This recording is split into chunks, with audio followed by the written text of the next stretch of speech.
Sebelum kita memulai pembelajaran pada hari ini, marilah kita berdoa terlebih dahulu. Ayo Wira dipimpin berdoanya. Ya baik teman-teman, sebelum kita belajar, mari kita berdoa terlebih dahulu. Doa dimulai. Sudah selesai.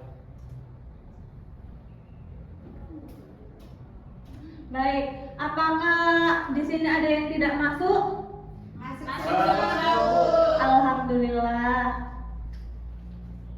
Sebelum kita memulai pembelajaran pada hari ini, coba Ibu mau tanya, kemarin kita minggu lalu belajar tentang apa? Pencemaran lingkungan, Bu. Baik, apa sih jenis-jenis pencemaran lingkungan itu? Ada pencemaran udara, air, tanah, dan tanah, Bu. Pintar. Nah, sekarang Ibu mau tanya, apakah kalian pernah makan es krim atau es lilin? Saya, Bu, pernah. Apakah kalian menyukainya? Suka.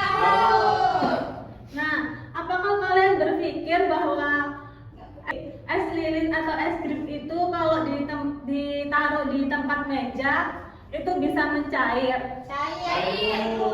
Ya. Kira-kira itu ada perubahan apa ya? Perubahan hujan. Pintar. Maka hari ini kita akan mempelajari tentang perubahan wujud zat. Untuk pembelajaran, tujuan pembelajarannya, peserta didik mampu menjelaskan konsep perubahan wujud zat dengan benar melalui diskusi LKPD dengan benar. Peserta didik mampu menyebutkan dan membedakan jenis-jenis perubahan wujud zat melalui diskusi LKPD dengan benar. Yang ketiga, peserta didik mampu mengaitkan perubahan wujud zat dengan kehidupan sehari-hari. Untuk yang terakhir, peserta didik mampu melakukan proyek mini membuat es lilin untuk mengamati perubahan wujud zat. Nah, sebelum Ibu menjelaskan materi lebih lanjut, Ibu ingin kalian mengerjakan kuis terlebih dahulu ya. Iya, Bu. Ibu sudah kirim kuisnya di grup. Ya mulai Bu.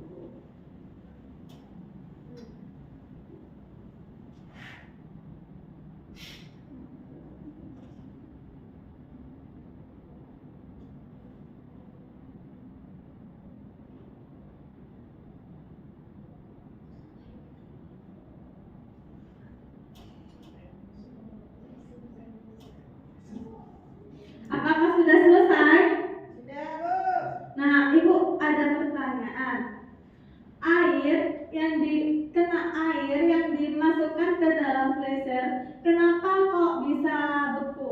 Bisa mengalami perubahan? Kira-kira itu perubahan zat menjadi apa ya? Cair menjadi beku. Dari cair menjadi padat, Bu. Benar. Cair akan menjadi padat, itu disebut dengan membeku. Sekarang disimak ya anak-anak. Ya, Bu. Apa itu zat dan wujudnya? Zat adalah segala sesuatu yang menempati ruang dan memiliki massa. Zat memiliki 3 wujud utama. Yang pertama ada padat, bentuk tetap dan volume tetap. Yang kedua ada cair, bentuk berubah sesuai wadah dan volume tetap. Terus yang terakhir gas, bentuk dan volume berubah sesuai wadah.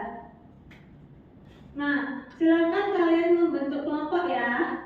Ya, Bu. Untuk kelompok pertama ada Vivi sama Vira. Kelompok kedua ada Naya sama Fatia. Ibu akan membagikan LKPD-nya terlebih dahulu ya. Kalian akan mengerjakan proyek mini membuat es lilin. Bu.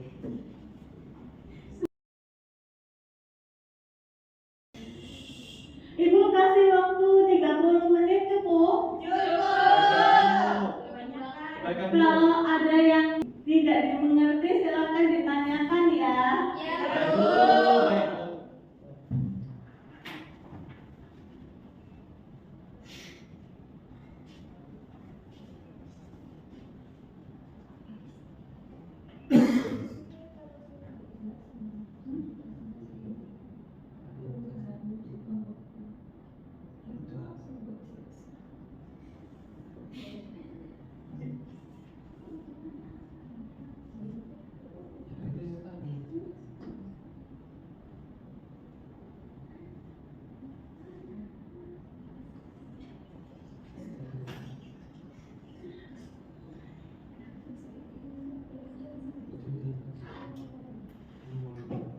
Oke, waktu sudah habis. Silakan kelompok 2 untuk maju ke depan. Fatia sudah siap? Siap, Bu.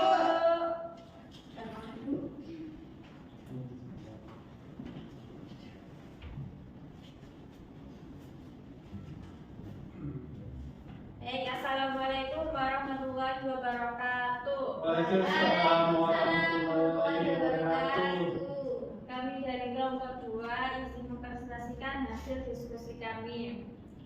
Tadi disuruh untuk cara kerja membuat es lilin ya, Bu. Ya. Nah, jadi cara membuat es lilin ini ada 2 tahapan. Yang pertama yaitu ketika membuat es lilin, kita mencairkan terlebih dahulu bahan sirup dan air. Setelah itu kita kukuhkan di freezer. Nah, proses ini melibatkan mencair dan membeku. Sudah. Bagus. Kelompok 1 ada yang mau ditanya? Tanya. Ya, silakan. Apa yang menyebabkan perubahan dari cair menjadi padat dalam proses ini? Silakan dijawab kelompok 2. Iya, jadi penyebabnya itu karena suhu yang diturunkan sehingga cair menjadi padat. Seperti itu, Vi. Betul. Silakan diakhiri kelompok 2. Sekian presentasi dari kami. Assalamualaikum warahmatullahi wabarakatuh. Waalaikumsalam warahmatullahi wabarakatuh. Beri aplaus untuk kelompok 2. Betul. Saat suhu diturunkan, cairan kehilangan panas dan berubah menjadi padat. Itu disebut dengan membeku. Nah, perubahan wujud zat ada 6, yaitu mencair,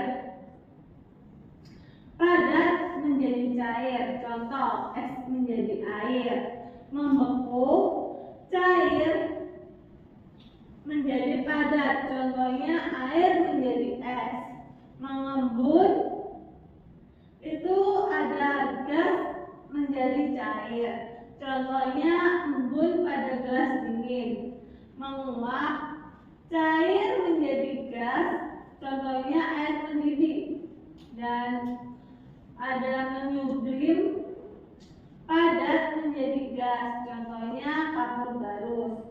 Untuk yang terakhir itu ada mengkristal, gas menjadi padat dan jarang terjadi.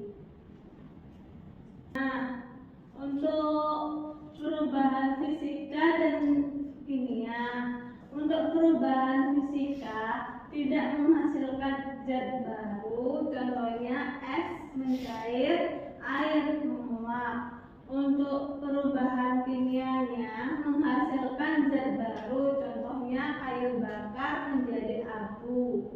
Tanda-tandanya perubahan warna, suhu, gas atau bau.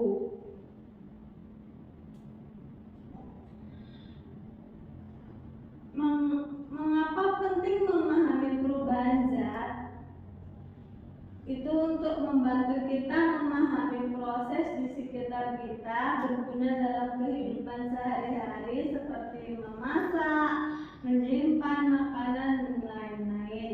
Dasar penting dalam ilmu sains dan teknologi.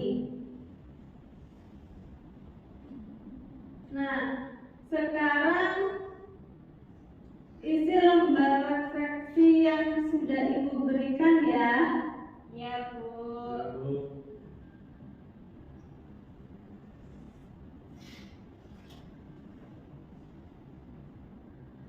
Sudah, Bu. Sudah, Bu. lalu Oke.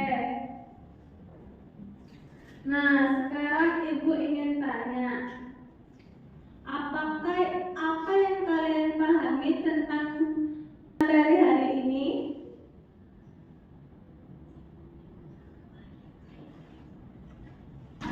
Ya Bu, Ya, silakan Vivi. jenis-jenis perubahan wujud zat dan contohnya Bu. Bagus. Apakah perubahan wujud zat bisa dilihat di kehidupan sehari-hari? Bisa. ya. Bagus, pintar sekali. Sekarang mari kita tutup ya pembelajaran pada hari ini. Semoga ilmu yang kalian dapatkan bermanfaat. Ayo Mira, tolong ditutup. Ya, baik teman-teman, kita mengakhiri pembelajaran hari ini. Nanti